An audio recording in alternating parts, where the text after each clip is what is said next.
Hello नमस्ते, म अनुज सम्पूर्णलाई स्वागत गर्न चाहन्छु। फेरि पनि तपाईको माझमा सानो भिडियो लिएर उपस्थित भइसकेको छु। तपाईहरु कहाँदेखि हुनुहुन्छ होला, यसो प्रतिक्रिया जनाएर मेरो भिडियोमा प्रतिक्रिया जनाइदिनु होला। यदि नयाँ हुनुहुन्छ भने युट्युब च्यानलमा सब्स्क्राइब गरिदिनु होला। फेसबुकमा हुनुहुन्छ भने फलो गर्नु होला। तपाईको लागि नयाँ नयाँ भिडियोहरु छोरेता झरेता इन्टरटेनिङ भिडियोहरु लिएर आउनेछु। म सनक बहादुर अनुज गजा यानी कि नोन्यास सनक बहादुर भनेर म चिनिन्छु। म त्यो मान्छे जो सिसाले ढुङ्गा बढाउँछु कन्या केटा हो भन्ने मेरो डाइलग। यहाँनिर मेरो पछाडि कराउनको लागि आज कोही पनि छैन।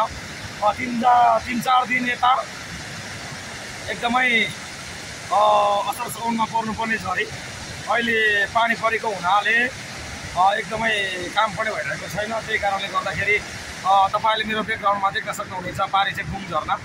यो चाहिँ म अहिले मर्स्याङ गाउँपालिका 4 अन्तर्गत छु। यो लमजुङ जिल्लामै छु। यहाँनिर चाहिँ तपाईले यो ब्याकग्राउन्डमा देख्न सक्नुहुनेछ। तपाईलाई म अब सर यसो पछाडि देखाउन चाहन्छु। यो चाहिँ हाम्रो अहिले पनि यो बुङ झरना हो। यो झरना चाहिँ अहिले यति सुसाइको छ। अस्ति एकदमै व्हाइट कलरमा मात्रै सेतो पानीको कणको साथ यो झर्थ्यो।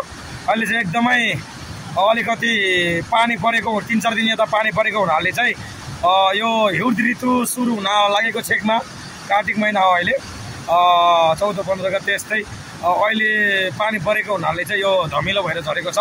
तपाईले देख्न सक्नुहुनेछ मर्स्याङदी पनि आफ्नै कथा बेठा बोकेर सुसाइको छ। कसैको पर्खाइको दौरानमा दगुरी जस्तै असार साउनमा दगुरीको भेल जस्तै ऊ पनि आफ्नो शाखा नदीहरूलाई भेट्नको लागि एकदमै हतारमा बगिरहेको छ। तपाईले देख्न सक्नुहुनेछ। यो माथितिर चाहिँ एकदमै यस्तो बादलले ढाकिएको दृश्य देख्न सक्नुहुनेछ। केही दिन यता चाहिँ यहाँनिर चाहिँ हाम्रो विदेशी पर्यटकहरूको एकदमै लर्को देखिन्थ्यो। यहाँ बसेर चियापान गर्दै मिठो दृश्य निहाल्दै बुङ झरनाको दृश्य निहाल्ने पनि गजबले देखिन्थ्यो। तर चाहिँ अहिले पानी परेको हुनाले चाहिँ माथि मनाङमा चाहिँ हिउँ परेको छ। त्यही कारणले गर्दा चाहिँ यहाँबाट जानुहुने पर्यटकहरू चाहिँ माथि नै बस्नु भएको छ, तलतिर आउनु भएको छैन। त्यहाँ हिउँ परेको हुनाले यतै अहिलेदेखि नै हिउँ पर्न थालेको छ, सबै ढाकिएको छ। यो चाहिँ तपाईँको ठ्याक्कै बेसरबाट आउने क्रममा तपाईँले यहाँनिर लमजुङ जिल्ला मर्स्याङ गाउँपालिका अन्तर्गत जगतपछि यहाँनिर च्याम्चे नपुग्दै घट्टी खोला भन्दा अलिक पर यहाँनिर बुङ झरना बाटोमै भेट्नुहुन्छ तपाईँले। यो झरना निहाल्दै तपाईँको यहाँनिरको बुम वाटरफल रिसोर्ट अनि त्यसपछि भ्यू पोइन्ट होटेल अनि यहाँनिर विभिन्न 3-4 होटेल रहेको छ। तपाईँले यहाँ आएर आउँदाखेरि चाहिँ मजाले तपाईँले यहाँनिर बसेर चोरेत्त झरेत्तलाई यो बुङ झरनाको दृश्य निहाल्दै तपाईँले आफ्नो थकान महसुस मेटाउन सक्नुहुनेछ। तपाईँले आउँदाखेरि सायद तपाईँहरू यहाँनिर आउँदाखेरि सायद यहाँ बस्नु पनि भएको होला। यो भिडियो सामग्री अघिल्लो भिडियोमा पनि छोटो रिल्समा तपाईँलाई मैले प्रस्तुत गरेको थिएँ। अझै पनि तपाईँ पनि यो ठाउँमा आएर जो कोहीले भिजिट गर्नुभएको छ भने तपाईँले पनि यो भिडियो हेर्दै हुनुहुन्छ भने तपाईँले अवश्य पनि प्रतिक्रिया जनाउन सक्नुहुनेछ। आज चाहिँ एकदमै पर्यटकहरूको कम देखिन्छ। पानी परिरहेछ, अझ पनि आकाशतिर यस्तो देखिन्छ। आसमान सिमसिम पानी बर्सिरहेको छ। सिमसिम पानी त बेमानी हुन्छ, फेरि धेरै भयो भने यहाँनिर मर्स्याङदी चाहिँ यतिमा हिजो एकदम सेतो बगेको थियो।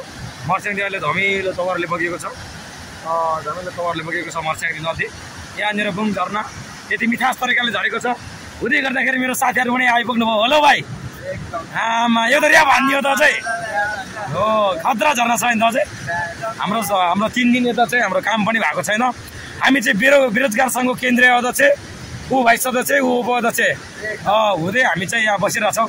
हाम्रो हिरो भाइहरू आमा हो गर्नु पर्यो। तपाईँले यहाँ हान्नु पर्यो, यहाँ हानिदिनु पर्यो, यहाँ हान्नु पर्यो। यहाँ smoking is injurious our health. यहाँनिर आमामा झरनाहरू यति गजबले देखिन्छ। अब चाहिँ हामी सबै यहाँ साथीहरू पनि भेटिसकेपछि चाहिँ अब यसो भट्टीतिर छिरौ जस्तो लाग्यो। मलाई लागिसक्यो भट्टीतिर जिन्स प्यान्ट मगाऊ, जे साइजमा लगाउन पर्छ लगाऊ। तिम्रो चाहिँ पिउने म छु मगाऊ तिम्रो पछि भनेर चाहिँ हामी लोकल दारू हान्नको लागि किन्दैछौँ भन्न मिलेन। Alcohol is injurious to our health. सर लगाइराख्यो। यो झर्नाको लागि चाहिँ मैले पटक देखाइसकेँ है। यसरी मर्स्याङदी पनि आफ्नै दौरानमा छ, आफ्नो यस्तो गर्लफ्रेन्डहरू भेट्नको लागि जस्तै होइन। मर्स्याङदीले सलसल पुग्ने मर्स्याङदीले त्रिशुलीमा छाल हान्छ होइन त, त्रिशुलीमा छाल हान्छ। अनि त्यही हो। ओके, तपाईँको माझको भिडियो सामग्री प्रस्तुत गर्दै गर्दाखेरि तपाईँ पनि यो ठाउँमा धेरै पटक भिजिट गरिसक्नु भएको छ भने चाहिँ यो मेरो भिडियो सामग्रीमा तपाईँले प्रतिक्रिया जनाइदिनु होला। आजको लागि चाहिँ म यहाँ फोटो सेसन कार्यक्रम हुँदैछ साथीहरूको, अनि तपाईँ पनि यो भिडियो हेर्दै हुनुहुन्छ भने फेसबुकमा फलो गर्नुहोला, तपाईँले युट्युबमा चाहिँ सब्सक्राइब गर्नुहोला। तपाईँसँग जोडिन चाहन्छु म, हरेक भिडियोहरू तपाईँको माझमा लिएर आउन चाहन्छु।